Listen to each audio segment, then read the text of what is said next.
Hi, family. So, I wanted to share with you um, what happened to me during my ride to my father's house yesterday morning. Why do we believe the lies of the enemy?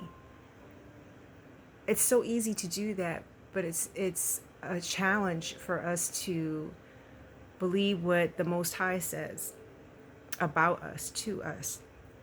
And with that being said, I want to read this 1 Peter 5:8-9. Do not allow the lies and doubts of the enemy to make themselves at home in your mind. Now, I want to go backwards. I posted a video this morning about altars. There's altars that we have allowed the enemy to have constant access to. Some type of trauma, something that he knows that is a trigger for you, and sometimes we don't address it, so he continues to access that altar to get into your mind. And for me yesterday, I was just thinking about the people that have come against me. Excuse me. Why, I don't know. I mean, yes, last week was an interesting week, so maybe I still had that on my mind.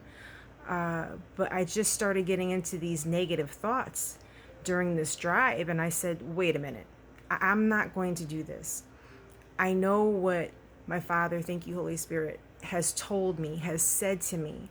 I know what direction He has me going in. Why am I sitting here in this mindset right now, which is not good? So I turned on my gospel music, which I should have done in the first place. And I felt so much better that those negative thoughts were gone.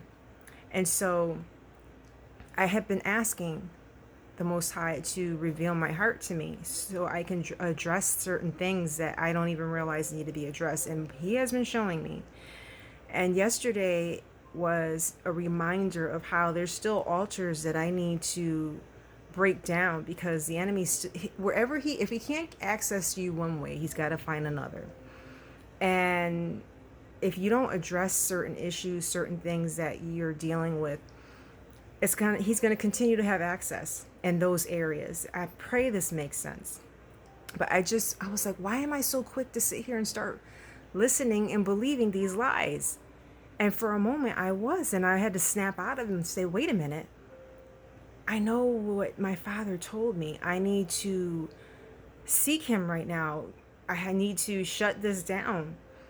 And so I see why, thank you, Holy Spirit, He's telling us all the time to seek His face, all the time to stay close to Him, because it helps us to focus on life, not death. And that's where the enemy wants you. He wants you to focus on the past, on death, on things that aren't going to prosper. Whereas the Most High wants you to focus on things that are going to prosper you, that are going to bring you forward, that's going to help you, that's going to help others. And you can't do that if you stay stuck in a mindset of death. And that's the past, replaying bad scenarios, replaying things people have said to you to hurt you. It really is. It just reminded me yesterday. I said, you know what? I need to just share this. Sometimes I get into those areas, moments. That's what I'm trying to say. Those moments where I have to snap out of it and say, no, I'm not staying here. And what concerns me, and what was brought to my attention, thank you, Holy Spirit, was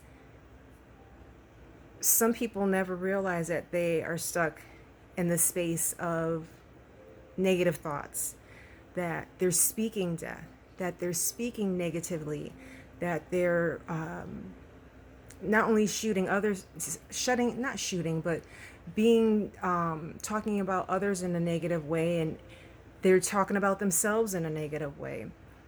And our words are so powerful. And I spoke about this years ago about how powerful our words are. They really are powerful. And what you say can happen.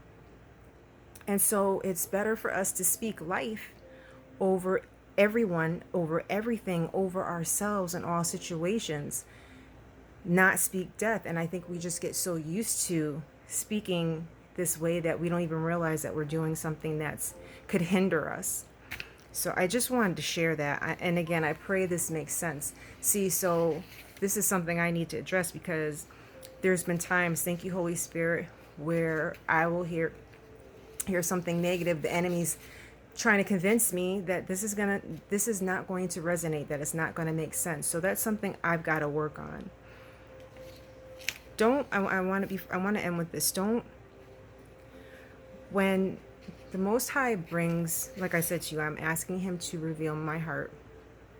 Thank you, Holy Spirit, and the things that I need to address. When he brings things to me, sometimes I don't even realize that he was bringing that to my attention for me to address it. It takes a little while sometimes, but I have to humble myself and be able to receive what he's saying to me, because that's out of love. And I want to say the same thing to you. When he brings something to you, it's not to hinder you, it's not to hurt you, it's to help you, because he loves you. We are his children. That's what parents are supposed to do. Correct us when we're wrong. Give us redirection. Give us knowledge. Give us wisdom. Teach us what we need to be taught. Show us what we need to see. Tell us what we need to stay from, away from, flee from. It's for love. It's all out of love. So I just wanted to share those few things with you. I know that it's going to resonate with at least one person, and if that's the case, then I've done my job. That's what matters. So blessings on you, family. I love you. Until next time.